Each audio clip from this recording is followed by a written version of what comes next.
전기차 하면은 뭐 많은 자동차들이 떠오르지만 그 무엇보다도 대표적인 건 테슬라입니다. 테슬라가 호실적으로 인해서 주가 급등세를 무려 10% 넘는 급등을 보여줬는데요. 근데 왜 오늘 우리 시장에서는 이 테슬라 효과가 나타나지 못하는 걸까요? 2차 전지주들이 왜 부진한 걸까요? 전체적으로 한번 시장을 파악해 봐야겠습니다. 레몬리서치 김민수 대표님과 함께 할게요. 어서 오세요. 안녕하십니까. 네, 안녕하세요. 네. 저희가 또 마침 지난주 이 시간에 네. 2차 전지 이야기를 해서 최대한 주제에서 겹치지 않게. 아, 주간 단위로요? 네. 그래서 오늘은 좀 테슬라의 그 실적에 대해서 좀 파헤쳐 보려고 해요. 많은 분들이 2차 전지 이야기를 들어서 난 좀 지겨워 하실 수도 있겠으나 테슬라가 왜 그렇게 좋은 실적을 내놓았으며 앞으로는 또 어떨지, 국내에서 연관된 종목은 없을지 그 부분을 좀 이야기해 주시겠습니까? 네, 테슬라가 잘 나가는 건 일단 경쟁자가 없죠. 지금 경쟁자가 이제 막 태동하는 시기인데 이 시기에 공급 부족이 딱 닥치다 보니까 네. 테슬라는 훨씬 더 잘 나가고 있고 나머지들이 아직 못 따라오다 보니까 거기서 나오는 변화가 이렇게 이어진다고 봐야 될 것 같고요. 그러다 보니까 이제 4분기까지 해서 한 30만 8천 대, 30만 대가 넘었고요. 아직 안 사셨죠? 저는 없어요. 네, 돈이요? 네, 네, 다 아이, 없어요. 그 이제 벌어야죠. 주식 열심히 해서요. 네. 네. 그리고 작년 한 해로 보게 되면 또 거의 100만 대 가까이 조금 모자라죠. 이 정도까지 오면서 전년도 대비해서 한 87% 이상 늘었다라고 하다 보니까 왜 이렇게 테슬라만 잘해라고 봤었을 때 일단 중국에 공장을 갖고 있다는 거에 대한 강점들이 좀 더 있다고 봐야 될 것 같고요. 거기서 딱 집약돼서 조달을 할 수 있었다는 부분들. 특히 테슬라는 설계부터 좀 다릅니다. 그러니까 보통 저희가 내연기관차 보게 되면은 어떤 차량용 반대초를 본다고 하더라도 여기저기에 쓸 때마다 다 하나씩 그러니까 즉 컨트롤하는 게 좀 다 다르거든요. 네. 근데 테슬라 같은 경우는 반도체가 쉽게 말씀드리면 하나로 집중돼 있어서 그게 다 중요한 역할을 한다라고 하게 되면 차량용 반도체가 생각보다 그렇게 많이 들어간다든가 아니면 하나의 고성능 반도체에 대한 변화가 더 강하게 나오다 보니까 이런 기존의 설계가 좀 많이 달랐다는 부분들이 오히려 지금 같은 반도체, 차량용 반도체 쇼티지에 좀 더 강점으로 보이고 있다고 봐야 될 것 같습니다. 말씀하신 것처럼 전기차를 사야겠다라고 생각하신 수요자들 늘어나는데 물론 선택의 폭이 넓더라도 원래 그렇잖아요. 뭐 AS 받는 것도 그리고 우리가 사는데도 그냥 남들이 많이 쓰는 거, 대중화된 거를 선택할 수 있는 확률이 크다 보니 테슬라의 강력한 경쟁사가 아직까지는 안 나타나고 있습니다. 그래서 전년 동기 대비 또 87% 넘게 판매를 했는데 국내 증시 안에서도 그럼 진짜 테슬라 수혜주를 찾아볼 수 있을까요? 이 얘기는 벌써 한 2, 3년 됐죠. 네. 계속 시장에서 테슬라가 잘 나간다 관련주 뭐 있을까? 또 거기다 대표적으로 또 테슬라에 납품하는 회사들이 조금씩 이런 뉴스 나올 때마다 한번 고개를 싹 들다가 뭐 두더지 게임도 아니고요. 다시 오후장 되면 쑥 내려오고 뭐 이런 변화가 나오는데 네. 대표적으로 많이 나왔던 게 KEC, 이 전력 반도체 관련된 쪽이고요. 게다가 또 명신산업 핫스탬핑이죠. 네, 그런 쪽이라든가 한온 시스템 뭐 공조 쪽 그리고 센트럴 모텍 뭐 알루미늄 컨트롤 암바 뭐 이런 쪽까지 얘기 나오면서 시장에서 관련된 쪽에 납품한다라는 기대감은 컸는데 근데 초기에만 강했었지 지금 점점 더 영향력을 많이 잃고 있죠. 네. 왜 그럴까요? 자, 제가 얘기 드릴게요. 그래서 판매량이 아무래도 일단 영향을 받거나 그리고 또 이제 초기다 보니까 단가는 좀 높여졌다가 점점 이제 단가가 이제 적용되면서 좀 조정이 되는 현상. 특히 앞으로 이제 전기차 시대에서 들어갈 수 있는 이제 자동차 부품주는 내연기관 쪽과는 많이 다릅니다. 특히 이제 개수부에서 다릅니다. 그러니까 즉 내연기관차에 들어갔던 자동차 부품수가 100개다라고 하게 되면 지금 한 80개 정도까지 떨어지다 보니까 거기 들어가는 그 자동차 부품 쪽도 일단 과거는 좀 많이 다르다는 얘기겠죠. 네. 그렇기 때문에 자동차 부품주를 볼 때 부품주가 특별한 경쟁력이 있고 그걸 통해서 뭔가 어느 정도 좀 입지가 탄탄하다라는 종목들이 오히려 강하게 나올 가능성이 높지 아니면 지금 저희가 알고 있는 테슬라 관련주들이 그냥 일반적으로 움직이게 되는 한계가 있을 수밖에 없다라고 봐야 될 것 같습니다. 네, 지금 테슬라 딱 찐 수혜주로 꼽히는 종목들이 대부분 그 자동차에 들어가는 부품과 관련된 기업들이 많은데요. 그럼 이 기업 말고 아예 차량용 반도체로 봤을 때 뭐 전력 반도체도 있을 테고 정말 차량용 반도체의 핵심 기술을 보유한 기업들도 있을 텐데 이들로 접근하는 게 훨씬 더 좋은 방법일까요? 네, 그래서 차라리 그 테슬라 쪽이 아니라 네. 어떤 전기차가 이제 앞으로 점점 더 고성능화되고 더 좋아지고 뭐 이렇게 됐었을 때 전기차에 직접 들어가는 즉 전기차는 쉽게 말씀드리면은 커다란 스마트폰이라고 보시면 됩니다. 이런 식으로 커진 IT 기기 쪽에 들어갈 만한 여러 가지 기기를 찾는 게 좋겠다라고 하게 되면 저희가 보통 얘기 나오는 기존부터 카메라부터 뭐 들어가는 OLED 관련된 이런 여러 가지 디스플레이까지 다 머무를 수 있는 부분들이고요. 그러니까 쉽게 말씀드리면 전장화죠. 전장. 네, 이런 쪽으로 가시되 또 아직 시장에서 그렇게 크게 어느 정도 인지는 하고 있대 부각은 못 받는 쪽이 이 전력 반도체 관련된 쪽. 그래서 한 3, 4개월 된 것 같습니다. 하도 이때 많이 말씀드렸다가 주가가 안 움직이다가 최근에 다시 움직이더라고요. 네. 대표적인 회사 ST 같은 경우가 SiC 반도체, 전력 반도체 쪽에서 겐과 SiC가 있다. 그러면서 말씀드렸던 또 하나의 올해부터 태동할 수 있는 흐름이다라고 봤었을 때 이런 종목들이 오히려 더 부각받는 게 맞지 않나 생각이 들고 있고요. 또 하나 이제 차량용 반도체는 원래는 차량용이 아닌 이 주력이 아닌데 반도체 쪽에서 서브스트레이트하고 리드 프레임 예 이렇게 멍하시네 표정이. 네, 그래서 잘 경청하고 있습니다. 아, 그래서 네. 네, 예, 죄송합니다. 네, 그래서 이런 쪽에서 강점이 있는데 차량용 반도체 많이 쓰인다는 관점 쪽에서 매출 비중이 그쪽이 높다 보니까 강점을 갖고 있는 이런 해성 DS 같은 경우도 작년에 실적 상당히 좋았는데 올해도 작년을 바톤을 이어받을 것 같습니다. 그러면 차라리 이런 종목 쪽으로 실적과 함께 동향들을 만들어가는 게 더 맞지 않나 생각이 됩니다. 그냥 딱 테슬라에만 연관이 되어 있는 종목들은 워낙 이슈로 인해서 반짝 오르고 두더지 게임하는 경우가 많으니까 전기차 시장의 확대해서 필수로 들어가야 되는 뭐 전력 반도체, 차량용 반도체 이쪽을 보는 게 더 좋지 않겠느냐, 더 기회가 열려 있지 않겠느냐라는 의견이신 것 같고요. 그리고 우리가 꼭 이 종목은 테슬라만 연관되어 있는 건 아닌데 LNF도 또 대표적으로 볼 수 있는 회사잖아요. 네. 낙수 효과를 기대했고 그로 인해서 이미 주가에도 많이 반영됐고 실적에도 많이 반영된 대표적인 종목인데 네. LNF는 여전히 좋게 보시는지요? 좋죠. 네. 좋은데 시기적으로는 약간 좀 그럴 수 있겠다라는 부분들을 빼고는 여전히 성장한다는 관점이 높다고 봐야 될 것 같고요.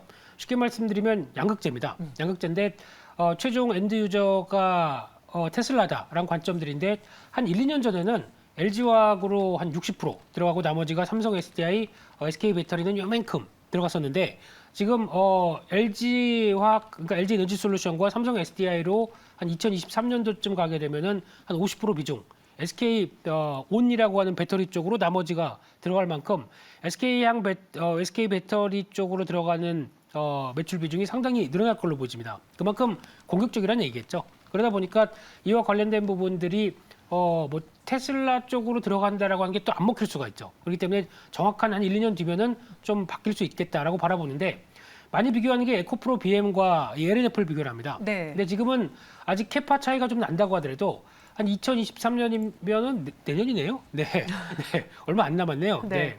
그리고 그러니까 2023년도부터 2025년도까지 지금 증설을 가파르게 가기 시작하면서 나오는 변화를 보게 되면 LNF의 증설 효과가 더 기대되기는 건 사실입니다. 그러다 보니까 아마 지금 현재는 한 4만 톤 정도에서 한 2년 뒤 정도 가게 되면은 한 5만 9천 톤까지 가고 에코프로 BM이 한 6만 톤 정도라고 하게 되면 어떻게 보면 이제 거의 에코프로 BM과 비슷한 캐파를 가져가겠죠. 근데 왜 에코프로 BM은 시총이 10조고 LNF는 7조냐라고 하게 되면 여기서 나오는 갭차가 좀 좁혀져야 되는 거 아니냐라는 쪽으로 많이 얘기를 하는데 또 아직 미래일이다 보니까 네. 가봐야죠. 가봐야 되고 또 증설이 계획대로 가는지 그리고 또 워낙 두 회사 모두 다 뭐 PR은 계산하면은 뭐 이만큼 되는 상황인데 그만큼 공격적인 증설을 통해서 실적이 나온다. 그러니까 즉 작년에 영업이익이 300억대, 올해 뭐 1,300억대, 그리고 내년이 2,300억대 이런 식으로 가파르게 올라가기 시작하게 되면 이를 또 반영해 주는 것도 PR이라고 봐야 되겠죠. 그러다 보니까 이런 그 관련된 쪽의 양극재에 대한 기대감은 여전히 있다라고 봐야 될 것 같습니다. 네. 그럼 LNF에 대한 의견을 들어보니까 성장성은 여전히 있지만 지금은 시기의 문제다라고 했습니다. 네. 혹시 그 시기가 지금 LG 에너지 솔루션 상장을 앞두고 블랙홀처럼 자금을 빨아들이고 있다라는 이야기가 있는데 그 시기 때문인가요? 이제 약간 눈치 보기가 들어오게 될 때가 됐죠. 네. 근데 일단 먼저는 소재업체용 같은 경우는 최근 들어서 나온 얘기가 일단 많이 올랐다는 게 첫 번째고 두 번째가 중국에서 좌지우지한다. 물론 이제 리튬이나 코발트 같은 경우도 매장량은 한계가 되어 있는데 그를 통해서 생산하는 가장 대표적인 업체들이 중국에 다 있다 보니까 중국이 만약에 여기서 통제를 딱 해버리면은 저희 못 만드나요? 네, 그러다 보니까 이런 여러 가지 우려감들도 있는 과정 쪽에서 결정적으로는 일단 1월 달은 지켜보자라는 분위기죠. 왜냐면은 LG 에너지 솔루션이 상장이 되다 보니까 네. 이제 1월 12일인가요? 청약이 들어가는 게 12일, 13일인가로 18일이네요. 18, 19일 이요. 18일, 19일로 청약이 들어가고 27일 날 상장이 되는 걸로 보여지게 되면 일단 1월 중순까지 들어가면서 나오는 변화가 아무래도 LG 에너지 솔루션 쪽으로 덩치가 뭐 70조까지 시총이 되다 그러니까요. 보니까 일단 코스피 200을 추종하는 패시브 자금들도 다른 걸 다 정리하고 그쪽으로 좀 담아야 되는 준비를 해야 상황들이고 되죠. 네, 그러다 보니까 나머지가 좀 탄력이 떨어질 수가 있고요.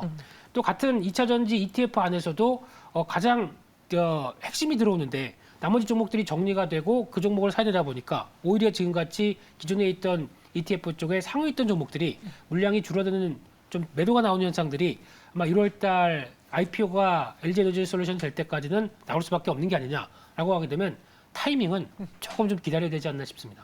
은님이 마침 2차 전지 전체적으로 하락하는데 저가 매수 기회로 보시는지 궁금합니다라고 글 올려주셨는데 네.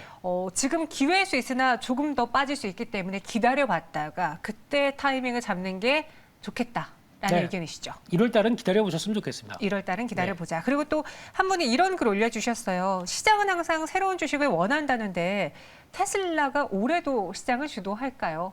그러니까 우리한테 테슬라 정말 혁신의 아이콘이잖아요. 네. 그러니까 예전에 아이폰, 애플을 보는 그런 분위기를 테슬라를 통해서 봤는데 이제는 테슬라가 정말 계속해서 혁신의 아이콘으로 할까? 아니면 이 역시도 무뎌질까? 이 부분이 궁금하신 것 같아요.